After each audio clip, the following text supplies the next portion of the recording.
We now have the keynote address. I invite you, sir, Sri V.D. Sadishan, Honorable Leader of Opposition, Kerala Legislative Assembly.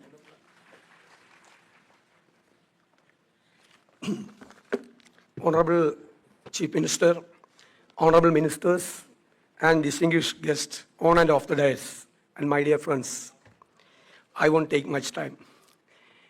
First of all, I am congratulating the state government for making such a platform in the national level, expressing our concerns regarding the draft UGC regulations.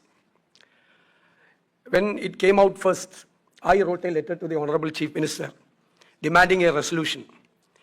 Our Legislative Assembly adopted a resolution unanimously expressing our concerns over the draft regulation of UGC 2025. Our higher education plays a pivotal role in personal, professional, and societal development. Higher education should be free, decentralized, and democratic to the core. The governments have to support only the universities and the institutions of higher learning. Let the academic community run the institutions. Now we are witnessing a knowledge explosion. While we are sitting here, by spending millions of dollars on various subjects, researches are going on across the world in different universities and institutions. Every minute, new informations, new inventions, new findings, new knowledge are coming up. While a student is studying in engineering college, when he comes out, that knowledge is become outdated. So the challenge before the higher education is to update the knowledge. Update the knowledge. Everything has changed. The entire world order has been changing. The artificial intelligence, the internet things, blockchain, cloud financing, cloud marketing, and various things are happening. The technological revolution, techno-feudalism happening across the world.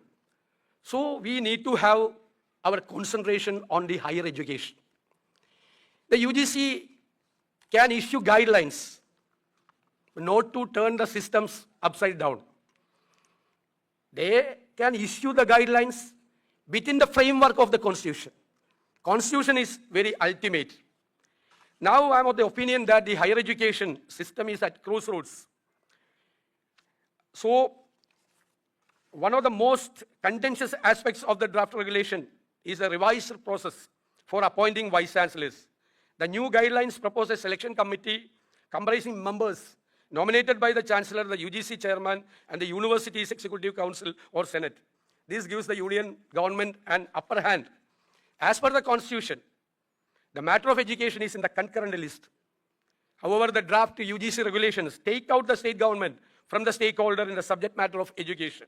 This also diminishes the role of state governments in the appointment process, effectively centralizing power and undermining the federal structure of governance in higher education.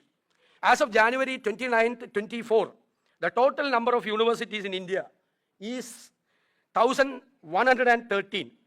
These include different kinds of universities like central, state, deemed, and private universities. There are only 56 central universities in India. Barring 19 private universities, majorities are state universities. With states controlling lion's share of universities, any step intended to keep the state out of the higher education sector will undermine the functioning of higher education system. The Indian polity has a unique form of federalism known as cooperative federalism. The founding fathers of the Constitution envisioned a harmonious coexistence of the union and state governments. The draft regulations also open the possibility for individuals from bureaucratic or industrial backgrounds to be appointed as vice chancellors, which creates serious apprehension in the higher education. This centralization will severely deter the diversity of thought and regional relevance that state universities traditionally offer. Allowing non-academics to hem universities will undermine the scholarly values, jeopardizing academic excellence and critical thinking.